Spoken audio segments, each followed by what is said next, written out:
Ibinandera ni Coach Chito Victolero ang strategy ng Magnolia na posibleng dahilan bakit 5-0 na ang kartada nila sa kasalukuyan. Inihayag naman ni Justin Baltasar ang target ng Converge ngayong All-Filipino Conference matapos umakyat sa quarterfinals sa nagdaang season. Plan B ng Gilas Pilipinas sakaling hindi pwedeng maglaro si Justin Brownlee bunga ng problema sa FIBA, inilabas sa report. Tutukan po natin ang lahat ng yan. Pero bago yan, pakisubscribe, like and share na lang muna para pareho tayong updated. Tuluyan ang ipinagmalaki ni Coach Chito Victolero ang kanyang strategy na posibleng dahilan bakit sila nangunguna ngayon sa kasalukuyang ginaganap na PBA Philippine Cup. Ayon sa kanya, malaking bentahe nila sa kasalukuyan ang lalim ng kanyang bench. Narito ang kanyang pahayag. Tutukan natin si Coach Chito sa report ni Mark S. Carlote ng Daily Tribune. Tingin ko, yun yung bentahe namin. Malalim yung bench namin. Kalimitan, gumagamit ako ng 12 or 13 na players pero ngayon, 15 na yung gamit ko.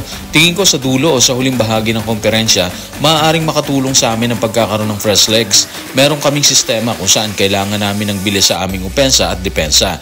Mahalaga yung rotation namin kung paano namin patakbuhin yung sistema. Patuloy naming sinusubukang i-rotate para magkaroon kami ng fresh legs at magawa dapat namin gawin. Alam nyo, tingin ko talaga effective yung strategy na ginagamit ni Coach Chito.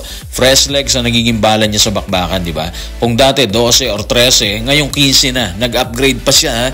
At para sa akin, ito yung simpleng rason bakit sila nangunguna ngayon sa All-Filipino. Okay, ando na tayo, maaga pa para magdiwang ang kanyang grupo, pero kitang-kita naman natin yung ibang team na hirap sila kasi 7, 8 or 9 players lang yung nagagamit eh. Umaasa sila sa ganung sistema na medyo mahirap.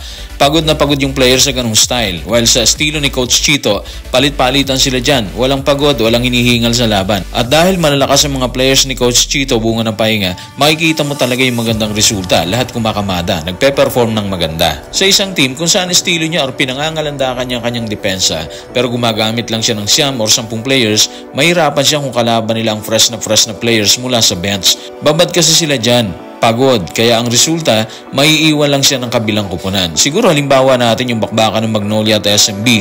Sa laban, gumamit si Coach Leo Austria ng 11 players. Si Coach Chito, gumamit naman siya ng 14.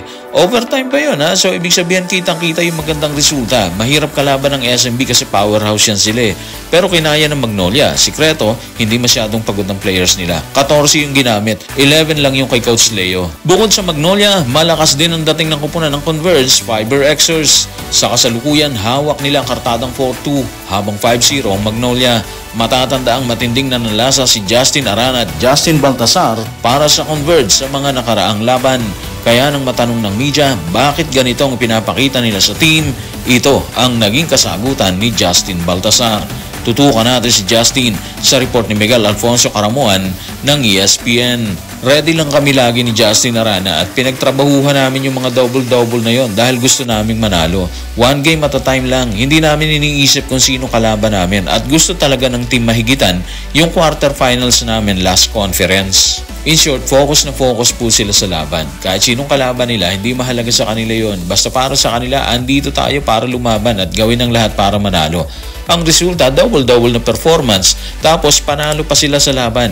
Ganda ng mindset, di ba? Kahit ano pa yan, kahit sino pa yan, lalabang kami dyan. Parang ganun lang di ba? Anyway, doon tayo sa goal nila ngayong conference. Gusto kasi nila, mahigitan pa yung quarterfinals finish nila last conference. Sa totoo lang kung hindi magbabago ang galaw ng Converge, hindi na tayo magtataka kung mahigitan talaga nila yung quarterfinals. Mahirap magbigay ng prediction dahil hindi natin trabaho yan. Pero hindi mo rin pwedeng itsapwera ang posibilidad na mangyari gusto nilang mangyari sa hinaharap. Kasi nga, tinatala nilang mga numero sobrang laki. Sa ngayon, si Justin Arana ang top scorer ng grupo. Bitbit niya ang average na 17.7 points, 11.5 rebounds, and 3 assists. Kada laro po yan meron siyang shooting na 51%.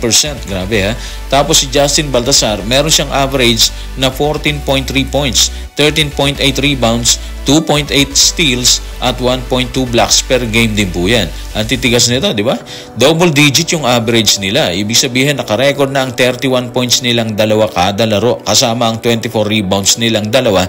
Ganun din, kada bakbakan din yun. Suporta na lang ng mga kasama ang kulang para itala nilang panalo bawat laban. Ganun katindi yung ibinibigay ng dalawang Justin dito sa kupunan ng Converge. Kung target ng grupo ng Converge na ungusan ang kanilang quarterfinals finish sa nakarang conference, Ibinulgar naman ni Snow Badwa ang posibilidad na makasama ng grupo ng Gilas Pilipinas si Ans Kwame bilang naturalized player ng pambansang koponan. Ayon sa report, maaaring mangyari umano ito kung hindi talaga makakasama sa hanay si Justin Brownlee, bunga ng problema sa FIBA. Narito ang report. Tutukan natin ang mga sinabi ni Snow Badwa sa kanyang report sa Spin. Tungkol sa Plan B, inihayag ng SBP Insider na si Ans Kwame ang tanging pagpipilian para kay Coach Tim kung hindi talaga pwede si Brownlee, maliban kung magdesisyon ng federasyon na kuhanin muli ang serbisyo ni Jordan Clarkson. Eto na yun. Ang hirap nito kung sakali, di ba? Alam kasi natin, nakapokus ang lahat kay Justin bilang naturalized na sasabak sa Asia Cup ngayong August. Pero base sa report ni Snow Badwa, may posibilidad na si Ans Kwame ang makasama, hindi si Brownlee. Kung tutuusin, wala namang problema doon, di ba? Andiyan naman talaga yung possibility. At tingin naman natin, handa rin naman si Ans Kwame dyan. Sa isang side, walang problema doon. Pero, factor pa rin dito yung nabuong chemistry sa grupo kasama si Brownlee sa mga nagdaang competition kung saan siya yung kasama doon. And siguro mapapansin din natin, hindi nakasama sa option si Jordan Clarkson. Ibig sabihin, walang plano ang SBP or si Coach Tim na kunin ang kanyang serbisyo sa kasalukuyan. Siguro iniisip din ng SBP na mahirap ang magiging transaction sa panig ni Jordan. Posibleng isang factor din yun, di ba? Sa bayad, parang hindi naman problema yon kasi afford naman si JC ng SBP eh. Kung yan talaga yung plan B ng pamunuan, para sa akin, may sorpresa dito. Ano yung nakikita nating sorpresa? Unang-una, alam na ng Chinese Taipei at New Zealand ang strategy ng Gilas. Si Justin ang tinatakbuhan nila, di ba? Kaya kung si Ans Kwame or nagpalit talaga ang Gilas, mahirapan ng New Zealand at Taipei na tukuyin ang strategy ngayon ni Coach Tim Cone. At para sa akin, malaking bentaha yon. Pero syempre, kailangan talaga pumutok yung mga local players natin dito sa Asia Cup. Kaya kasama or hindi, si Justin Brownlee. So guys, maraming salamat.